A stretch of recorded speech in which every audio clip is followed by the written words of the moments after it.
Apple slowing down iPhones has landed the company a couple of class action lawsuits. New rumors point to the OnePlus 6 showing everybody how on-screen fingerprint scanners should be done. And the next generation Apple Watch is reportedly going to take fitness and health seriously. I'm Jaime Rivera. Fun fact, this Hammer Brothers t-shirt was my first. Ripped apparel, 10% discount in the comments down below. This is Pocketnow Daily.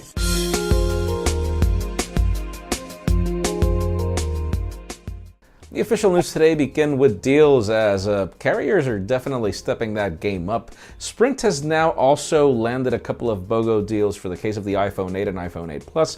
Obviously, there are a couple of conditions for you to be able to land these. You can learn more about them in the description. Now let's talk about the probable next generation Apple Watch. We saw a couple of weeks ago that Apple and the third-party supplier were able to figure out how to bring an EKG band, but the reports are that apparently Apple is going to bring full support for an EKG functionality, if that's a way to say it, to the next generation Apple Watch. How is that exactly going to work? Whether it's going to be part of the sensor or it's going to be an optional band is still hard to tell, but we will keep you posted as soon as we learn more. Now let's talk about the iPhone 7 and 6S, something I never thought I would talk about in a Pocketnow Daily of so much later. But we've been talking about the whole issue of Apple throttling the processor just to preserve battery. And well, it turns out that the company has already landed 2 class action lawsuits over the fact that, well, the company hadn't really told consumers that it was doing this. And the biggest question is, I guess, what will happen going forward? Is Apple going to change its policy and allow phones to just turn off, as apparently that is the excuse why Apple is doing this? Or why not just allow consumers to switch their batteries, Apple, as somebody said on Twitter today?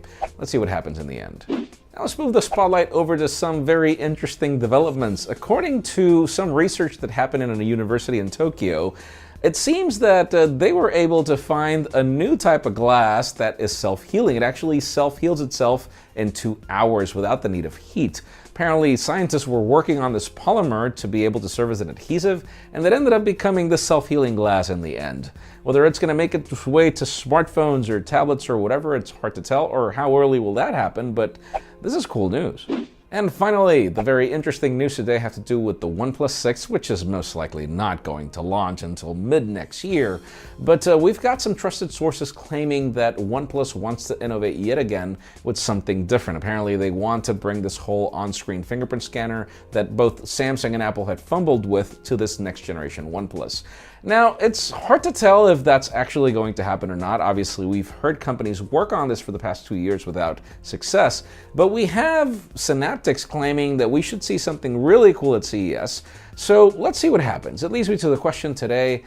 Would you consider that it's smart for OnePlus to move that fingerprint scanner that's currently already at the back to the front under this condition, or would you prefer that fingerprint scanner at the back? In my case, that's a hard one. I actually prefer fingerprint scanners at the back, but this is just me. Leave us a comment down below. We'd love to know your opinion. Friends, again, if you want to get the news earlier, follow us on Pocketnow.com and subscribe to our channel by hitting this button up here. You can watch yesterday's Pocketnow Daily up here and our review of the Google Pixel 2 XL down here. You can also follow me on Twitter, Jaime_Rivera, on Instagram at Jaime Rivera. Please give this video a thumbs up if you like what you saw. I am Jaime Rivera. Thanks so much for watching. We'll see you again after the holidays.